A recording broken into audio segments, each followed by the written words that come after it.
രചന അലി അക്ബർ തൂത. അവതരണം ഷാഹുൽ മലയിൽ. ഇരുഭാഗത്തേക്കായി വകഞ്ഞിട്ട അഴകുള്ള നീണ്ട മുടിയിഴകളിൽ എണ്ണ തേച്ച് പിടിപ്പിക്കുമ്പോൾ അവൾ അനുസരണയുള്ള കുട്ടിയെപ്പോലെ ഇരുന്നു. എണ്ണക്കുപ്പി അടച്ചു വെച്ച് മുടി മുകളിലേക്ക് ഉയർത്തി കെട്ടിക്കൊടുത്ത് റഹീം പുൻസിരിയോടെ നാസ്മിയുടെ മുഖത്തേക്ക് നോക്കി. അവളുടെ കണ്ണുകൾ നിറഞ്ഞിരിക്കുന്നു. ഇക്ക, എന്താ പെണ്ണേ? ഞാനൊരു കാര്യം പറഞ്ഞാൽ അനുസരിക്കുമോ? ആദ്യം കാര്യം പറ. അനുസരിക്കാൻ പറ്റുന്ന കാര്യമാണ് നോക്കട്ടെ. എന്തായാലും നിങ്ങൾക്ക് സന്തോഷമുള്ള കാര്യം തന്നെയാണ്. ആണോ? എങ്കിൽ വേഗം പറ. നിങ്ങളൊരു പെണ്ണും കൂടി കെട്ടു. ഒന്നും കൂടി കെട്ടാനോ? എന്തപ്പോൾ അങ്ങനെ പറയാൻ? എത്ര കാലമായി ഞാനിങ്ങനെ. ഇനിയൊരു മാറ്റം ഉണ്ടാകുമെന്ന് എനിക്ക് തോന്നുന്നില്ല. എന്നാൽ എനിക്ക് തോന്നുന്നുണ്ട്. പടച്ചവനല്ല വലിയവൻ. അവൻ നമ്മൾ വിചാരിക്കാത്ത സമയത്ത് അത്ഭുതങ്ങൾ പ്രവർത്തിക്കും. നീ എഴുന്നേറ്റ് നടക്കും. എനിക്ക് ആ മോഹങ്ങളും സ്വപ്നങ്ങളെല്ലാം അസ്തമിച്ചിരിക്കുന്നു. ഞാൻ കാരണം നിങ്ങളുടെ സന്തോഷങ്ങൾ നഷ്ടപ്പെട്ടില്ലേ? നാസ്മിയുടെ ചുണ്ടുകൾ വിറച്ചു. നിന്നെ ഇങ്ങനെ കണ്ടിരിക്കുന്നതിനേക്കാൾ വലിയ സന്തോഷം വേറൊന്നും എനിക്കില്ല പെണ്ണേ. നാസ്മിയുടെ സങ്കടം കാണാൻ ഇഷ്ടമില്ലാത്ത റഹീം അവളെ സമാധാനിപ്പിച്ചുകൊണ്ട് പുഞ്ചിരിച്ചു. എന്താ നിങ്ങൾ ചിരിക്കുന്നത്? ഞാൻ കാര്യമായിട്ട് പറഞ്ഞു. ഒന്ന് ടോയ്ലറ്റിൽ പോണി പോലും എനിക്ക് ഇക്കാൻ്റെ സഹായം വേണം. എന്നെ കൊണ്ട് ഇനി ഇക്കാക്ക് ഒരു പ്രയോജനം ഉണ്ടാവില്ല. ഇഷ്ടപ്പെടുന്നവർക്ക് വേണ്ടി കഷ്ടപ്പെടുന്നു സ്നേഹം തന്നെയാണ് കുഞ്ഞി. സ്നേഹം കൊടുക്കുന്നവർക്കും ലഭിക്കുന്നവർക്കും സന്തോഷം കിട്ടും. അതിനൊരു ചെലവുമില്ല. നല്ലൊരു മനസ്സ് വേണമെന്ന് മാത്രം. കൊടുക്കുന്നവനും ലഭിക്കുന്നവനും ലാഭം കിട്ടുന്ന രണ്ടുപേർക്കും ഒരുപോലെ സന്തോഷം കിട്ടുന്ന കച്ചവടം ഇതല്ലാതെ വേറെയില്ല. ഞാൻ ചിന്തിക്കുകയായിരുന്നു, എൻ്റെ ഉമ്മയപ്പയും മരിച്ചില്ലായിരുന്നെങ്കിൽ ഞാൻ എൻ്റെ വീട്ടിലേക്ക് പോവുമായിരുന്നു. നിങ്ങൾക്ക് വേറെ കല്യാണം കഴിച്ച് സുഖമായിട്ട് ജീവിക്കായിരുന്നു. ആഴ്ചയിൽ 2 ദിവസം മോൾക്ക് ലീവ് ഉണ്ടാകുമ്പോൾ എന്നെ കാണാൻ വന്നാൽ മതിയായിരുന്നു. നീ ഒന്ന് പോവണ്ടേ. സമ്പത്തോ ആരോഗ്യമോ ഉണ്ടാകുമ്പോൾ മാത്രം കൂടെ നിൽക്കുന്നതല്ല, ഇല്ലാതാവുമ്പോഴും കൂടെ നിൽക്കുന്നതാണ് സ്നേഹം. നിന്നെങ്ങനെ ശുശ്രൂഷിക്കാൻ കഴിഞ്ഞാൽ എനിക്ക് സന്തോഷമേ ഉള്ളൂ. റഹീം നാസ്മിയുടെ മൂർത്താവിൽ ഉമ്മ വെച്ചു. ഇക്കയുടെ വാക്കുകൾ കേട്ട് അവളുടെ കണ്ണുകളിൽ നിന്ന് കണ്ണുനീർ തുള്ളികൾ അടർന്നു വീണു. റഹീം പതിയെ വീൽ ചെയർ ഉന്തിക്കൊണ്ട് അവളെ കുളിപ്പിക്കാൻ കുളിമുറിയിലേക്ക് പോയി. നാസ്മി, നിനക്ക് മഴ ഇഷ്ടമല്ലേ? നമുക്ക് രണ്ടുപേരും കുറച്ചു നേരം മഴ നനയാം. വെന്തുരുകുന്ന മനസ്സൊന്ന് ശാന്തമായി തണുക്കട്ടെ. ചാറ്റൽ മഴ പോലെ ഷവറിൽ നിന്ന് ജലകണികകൾ നാസ്മിയുടെ മുടികളെ തഴുകി മുഖത്തേക്ക് അരിച്ചിറങ്ങി. ശരീരം മുഴുവനും മഴത്തുള്ളികൾ പോലെ ജലകണികകൾ വന്ന് വീഴുമ്പോൾ അവൾ കണ്ണടച്ചിരുന്നു. സോപ്പ് പതപ്പിച്ച് റഹീം അവളുടെ തലയും ദേഹവും നന്നായി കഴുകി വൃത്തിയാക്കി. അവളുടെ ശരീരത്തിലൂടെ വെള്ളം ഒഴുകിയിറങ്ങുന്നു നോക്കി റഹീം അങ്ങനെ നിന്നു. ഇക്ക മാറ്റി, ഇനി നിർത്ത്, ജലദോഷം പിടിക്കും. നാസ്മി, നിന്നിങ്ങനെ കാണാൻ എന്തൊരു ഭംഗിയാ പെണ്ണേ. റഹീം അവളുടെ മുഖം കൈകളിൽ ഒതുക്കി പിടിച്ചൊന്ന് ചുംബിച്ചു. ഇക്കയുടെ സ്നേഹം കണ്ട് അവളുടെ കണ്ണുകളിൽ നിന്നൊഴുകിയ കണ്ണുനീർ തുള്ളികൾ ഷവറിൽ നിന്ന് തെറിച്ച് വീണ മഴത്തുള്ളികളോട് ചേർന്നു. നാസ്മി കൈകൾ രണ്ടും മുകളിലേക്ക് ഉയർത്തി റഹീമിൻ്റെ മുഖം പിടിച്ച് താഴ്ത്തി താടിയിൽ മുഖമമർത്തി. ഇക്ക, നിങ്ങളെ കിട്ടിയതെൻ്റെ ഭാഗ്യം. എനിക്ക് ഇങ്ങനെയൊക്കെ ആവുന്ന അറിഞ്ഞുകൊണ്ട് തന്നെയാണ് പടച്ചോ നിങ്ങളെ എനിക്ക് തന്ന്. റഹീം അത് കേട്ടൊന്ന് പുഞ്ചിരിച്ചു. ഷവർ പൂട്ടി അവളുടെ തല നന്നായി തുവർത്തി ശരീരമാസകലം തുടച്ച് നെറുകയിൽ രാസ്നാദിപ്പൊടിയിട്ട് തിരുമ്മി പുതിയ ഡ്രസ്സും ഇട്ട് കൊടുത്ത് ബെഡിൽ കൊണ്ടുവന്ന് കിടത്തി. കുഞ്ഞി, പണ്ട് നീയൽ പറഞ്ഞിരുന്നു എനിക്ക് സ്നേഹിക്കാൻ അറിയില്ല, മുരടനാണെന്നൊക്കെ. ഇക്ക, അന്ന് അങ്ങനെയൊക്കെ പറഞ്ഞാലും കാണിച്ചാലും ഇന്ന് ഞാൻ എത്രമാത്രം വേദനിക്കുന്നുണ്ടെന്ന് നിങ്ങൾക്കറിയോ? നാസ്മി വീണ്ടും വിതുമ്പി. നാസ്മി, കരയുന്നത് നിർത്തിക്കേ. എനിക്കിഷ്ടമല്ല നീ കരയുന്നു. ഞാൻ കരയുന്നില്ല. എൻ്റെ ഇക്ക സങ്കടപ്പെടേണ്ട. അവർക്ക് പോട്ടെ. നിനക്ക് എന്താണ് കഞ്ഞിക്ക് വേണ്ടത്? ഉണക്കമീൻ നല്ല ഇഷ്ടമല്ലേ? അത് പൊരിച്ചുതരാം. അല്പസമയത്തിന് ശേഷം നാസ്മിയുടെ മൂക്കിലേക്ക് മീൻ പൊരിച്ചതിൻ്റെ മണം അടിച്ച് കയറി.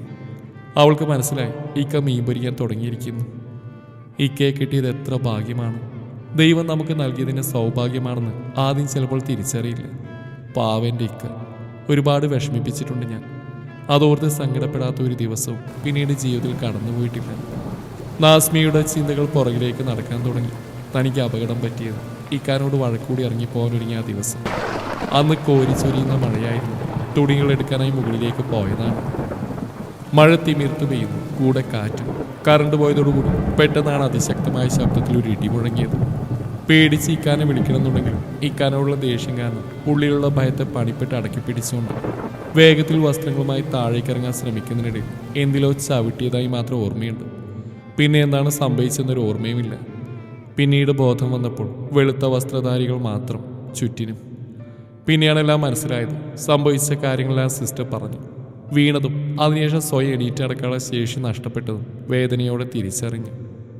കാണാൻ സുന്ദരിയായിരുന്നുകൊണ്ട് എത്ര വിവാഹാലോചനകളാണ് വന്നത്. പക്ഷേ വീട്ടുകാർ തറവാട്ട് മഹിമയും പണവും നോക്കിയാണ് റഹീമിനെ കല്യാണം കഴിച്ച് കൊടുത്തത്. മറ്റൊരാൾ ഇഷ്ടമായിരുന്നുകൊണ്ട് എന്തോ റഹീമിനെ ഒട്ടും ഇഷ്ടപ്പെട്ടില്ല. തലയിൽ മുടി തീരെ കുറവ്, അത്യാവശ്യം നല്ല തടിയുണ്ട്. നാസ്മിയുടെ സൗന്ദര്യ സങ്കല്പത്തിന് നേർ വിപരീതമായിരുന്നു റഹീമിന്റെ രൂപം. റഹീമിന്റെ സ്നേഹം ആത്മാർത്ഥമായിരുന്നെങ്കിലും തമ്മിലുള്ള ജീവിതം മുന്നോട്ട് പോകുമ്പോൾ നാസ്മിയുടെ മനസ്സിൽ അസ്വസ്ഥത ഉടലെടുത്തു. ചെറിയ തോതിൽ അത് പ്രകടിപ്പിക്കുകയും ചെയ്തു തുടങ്ങി. റഹീം അതൊന്നും കാര്യമാക്കി എടുത്തില്ല. അതിനിടയിലാണ് റഹീമിനൊരു ആക്സിഡന്റ് സംഭവിക്കുന്നത്. സാമാന്യം ഭേദമായിരുന്ന സാമ്പത്തിക സ്ഥിതിയെങ്കിലും റഹീമിന്റെ ചികിത്സയ്ക്കായി കുറേയേറെ ചെലവഴിച്ചു. പതുക്കെ റഹീമിന് അത്യാവശ്യം ജോലികളൊക്കെ ചെയ്യാമെന്നായി. റഹീം നാട്ടിൽ ചെറിയ ജോലിക്ക് പോകാൻ തീരുമാനിച്ചെങ്കിലും സഹോദരങ്ങൾ സമ്മതിച്ചില്ല. റഹീമും സഹോദരന്മാരും ഗൾഫിൽ സ്വന്തമായിട്ട് കട നടത്തിയിരുന്നു. അതിൻ്റെ ലാഭവിഹിതം ഒരു ചെറിയ സംഖ്യ മുടങ്ങാതെ കിട്ടിക്കൊണ്ടിരുന്നു. അവരുടെ സഹായം കൂടിയായപ്പോൾ ഒന്നിനൊരു ബുദ്ധിമുട്ടില്ലാതെ കഴിഞ്ഞു. എങ്കിലും നാസ്മിക്ക് അത് മാനസികമായി പൊരുത്തപ്പെടാൻ കഴിഞ്ഞില്ല. വല്ലവരുടെയും സഹായത്തിൽ ജീവിക്കുന്ന അവൾക്ക് അസഹ്യമായി തോന്നി തുടങ്ങി. ഇതിനിടയിലാണ് നാസ്മിയുടെ ജീവിതത്തിലേക്ക് അവളുടെ സുഹൃത്ത് നജീബ് കടന്നു വന്നത്. അവർ സുഹൃത്തുക്കൾ മാത്രമായിരുന്നില്ല, പരസ്പരം ഇഷ്ടവുമായിരുന്നു. നാസ്മി അവന് ജീവനായിരുന്നു. അവൾക്ക് തിരിച്ചു. നാസ്മിയെ കല്യാണം ആലോചിച്ച് അവൻ വന്നപ്പോൾ വീട്ടുകാരെതിർത്തു. നാസ്മിയും നജീബ് രണ്ടു വഴിക്കാവുകയും ചെയ്തു. നജീബിനെ വീണ്ടും കണ്ടുമുട്ടിയപ്പോൾ അവനിലേക്ക് നാസ്മി വീണ്ടും അടുത്തു. റഹീമായിട്ടുള്ള വിവാഹമോചനത്തിന് പോലും തീരുമാനിച്ചു. നിങ്ങളായിട്ട് പൊരുത്തപ്പെട്ടു എനിക്ക് കഴിയില്ല, എന്നെ ഒഴിവാക്കി തരണം. നാസ്മി റഹീമിനെ തീരുമാനം അറിയിച്ചു. റഹീം വല്ലാത്ത പ്രയാസത്തിലായി. വിവാഹമോചനം ചെയ്യാൻ പോയിട്ട് പിരിഞ്ഞു നിൽക്കുന്ന പോലും ചിന്തിക്കാനാവുമായിരുന്നില്ല റഹീമിന്. വീട്ടുകാർക്കും നാട്ടുകാർക്കുമെല്ലാം പ്രിയപ്പെട്ടവനായിരുന്നു റഹീം. നാസ്മിക്ക് ഒരു കുറ്റവും പറയാനുണ്ടായിരുന്നില്ല, ഇഷ്ടമല്ല എന്നല്ലാതെ. റഹീമിനൊപ്പം ജീവിക്കാൻ വയ്യെന്ന് പറഞ്ഞ് മോളെയും കൊണ്ട് സ്വന്തം വീട്ടിലേക്ക് പോയപ്പോൾ ഒരു മനസ്സാക്ഷിക്കുത്ത് നാസ്മിക്ക് ഉണ്ടായിരുന്നെങ്കിലും മനസ്സ് നിറയെ നജീബ് തന്നെ ആയിരുന്നു.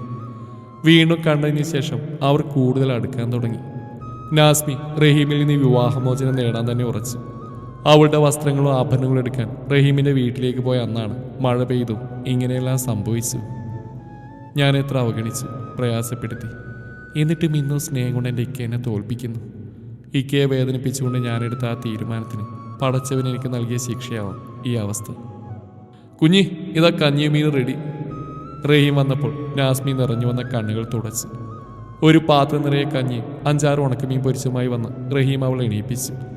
മീനിൻ്റെ മുള്ളുകൾ മാറ്റി വായിൽ വെച്ച് കൊടുത്തു. സന്തോഷത്തോടെ അവൾ കഞ്ഞി കുടിച്ചു. ഇക്ക, ഞാൻ നേരത്തെ ചോദിച്ചുള്ള മറുപടി താ. കുഞ്ഞി, എനിക്ക് നിന്നെ മതി. നിന്നേക്കാൾ പ്രിയപ്പെട്ടതായിട്ട് എനിക്കൊന്നുമില്ല.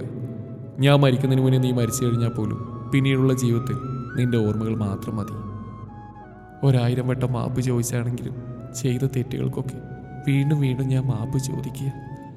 ഈ സ്നേഹം എന്നെ വല്ലാതെ കരയിക്കുന്നേക്ക. ഏയ്, അതൊന്നും സാരല്ല കുഞ്ഞി. അവളുടെ നെറ്റിയിലൊരു ഉമ്മ കൊടുത്തു. കവിളിലൂടെ ഒലിച്ചിറങ്ങിയ കണ്ണുനീർത്തുള്ളികളെ കൈകൊണ്ട് തുടച്ച് തിരിഞ്ഞ് നടക്കവേ റഹീമിൻ്റെ കണ്ണുകളിൽ നിന്നും കണ്ണുനീർ കണങ്ങൾ ഉതിർന്ന് വീഴുന്നുണ്ടായിരുന്നു. നജീബിൻ്റെ കല്യാണം കഴിഞ്ഞ് ഭാര്യമൊത്ത് ജീവിക്കാൻ തുടങ്ങിയിരുന്നു. പക്ഷേ നാസ്മിയെ മറക്കാൻ അവന് കഴിയുമായിരുന്നില്ല. നജീബ് ഭാര്യയോട് തുറന്ന് പറയുകയും ചെയ്തു. അവൻ്റെ ഭാര്യ അപ്പോഴേക്കും ഗർഭിണിയായിരുന്നു. നജീബ് പതിയെ മാറുമെന്ന് കരുതി അവൾക്ക് പക്ഷേ തെറ്റി. കുഞ്ഞുമായി വന്നപ്പോഴേക്കും അവൻ നാസ്മിയുമായി അടുത്ത് തുടങ്ങിയിരുന്നു. നജീബ് നാസ്മിയുടെ പേര് പറഞ്ഞ് അവളെ മനഃപൂർവ്വം വേദനിപ്പിച്ച് ഒഴിഞ്ഞു പോകാൻ പ്രേരിപ്പിച്ചു. നാസ്മി എൻ്റെ കൂടെ ജീവിക്കാൻ ഇപ്പോഴും ആഗ്രഹിക്കുന്നുണ്ട്. എനിക്ക് നിന്നോട് ദേഷ്യവും വിരോധമൊന്നുമില്ല. പക്ഷേ അവൾ എന്നെ കാത്തിരിക്കുന്നിടത്തോളം കാലം എനിക്ക് നിന്നെ സന്തോഷിപ്പിക്കാനാവില്ല. ഭാര്യ എന്തൊക്കെ പറഞ്ഞിട്ടും നജീബ് നിലപാട് മാറ്റിയില്ല. അങ്ങനെയാണ് നജീബിൻ്റെ ഭാര്യ റഹീമിനെ കാണാൻ വരുന്നത്. ഇക്ക, നിങ്ങളുടെ ഭാര്യയായിട്ട് എൻ്റെ ഭർത്താവ് സ്നേഹത്തില്ല. അവരൊരുമിച്ച് ജീവിക്കാൻ തീരുമാനിച്ചിരിക്കുന്നു. എൻ്റെ വീട്ടിൽ എനിക്ക് താഴെ 3 പെൺമക്കളുണ്ട്. വീട്ടിലേക്ക് പോയാൽ അവരുടെ ജീവിതത്തിന് പോലും ഞാനൊരു ബാധ്യമായിട്ട് മാറും. അതുകൊണ്ട് ഞാൻ എൻ്റെ ജീവിതം അവസാനിപ്പിക്കാൻ പോവുകയാണ്. ഇതൊന്നും നിങ്ങളുടെ ഭാര്യയോട് പറയാൻ വേണ്ടി വന്നാ. എവിടെയാണ് അവൾ? എനിക്ക് അവളെ ഒന്ന് കാണണം. അതല്ല, നിങ്ങൾ ഭാര്യയെ പറഞ്ഞ് മനസ്സിലാക്കി പിന്തിരിപ്പിക്കാൻ കഴിയുക ശ്രമിച്ചു നോക്ക്. അത് എന്നോട് എൻ്റെ കുഞ്ഞിനോട് ചെയ്യുന്ന അങ്ങേയറ്റത്തെ ദയവായിരിക്കും. റഹീമിന് തൻ്റെ തല പെരുത്തി വീഴാൻ പോകുന്ന പോലെ തോന്നി. പതിയെ ചുമരിൽ ചാരി നിന്നു. താൻ എത്ര സ്നേഹിച്ചിട്ടും തൻ്റെ പെണ്ണ് തന്നെ വേണ്ടെന്ന് പറഞ്ഞു പോകാൻ ഇങ്ങനൊരു കാരണം കൂടിയുണ്ടെന്ന് റഹീം അപ്പോഴാണ് അറിഞ്ഞത്. അവളിപ്പോൾ ഇവിടെ ഇല്ല, കുറച്ച് കഴിയുമ്പോഴേക്കും എത്തും. വസ്ത്രങ്ങളും ആഭരണങ്ങളും കൊണ്ടുപോകാനായി വരുന്നതാണ്.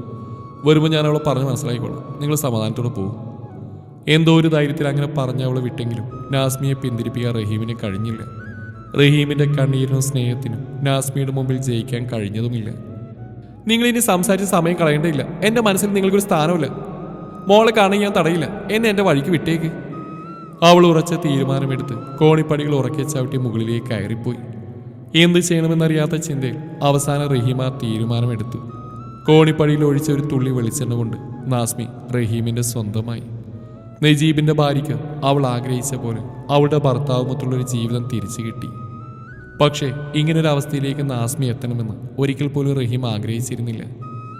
ഒരിക്കൽ നാസ്മിയിൽ നിന്ന് കിട്ടാൻ ആഗ്രഹിച്ച സ്നേഹം ഇന്ന് അവൾ ഇരട്ടിയായി റഹീമിന് കൊടുക്കുന്നുണ്ട്. പക്ഷേ അതിനർഹനല്ലെന്ന ചിന്തയിൽ നേറി റഹീം അവളെ പണ്ടത്തേക്കാൾ ഗാഠമായി സ്നേഹിക്കുന്നുമുണ്ട്. തിരുത്താൻ പറ്റാത്ത തെറ്റ് അത് അവളോട് ചെയ്ത കൊടും ക്രൂരതയായി വല്ലാത്ത നോവായി റഹീമിന്റെ ഹൃദയത്തിൽ പടരുന്നുണ്ട്.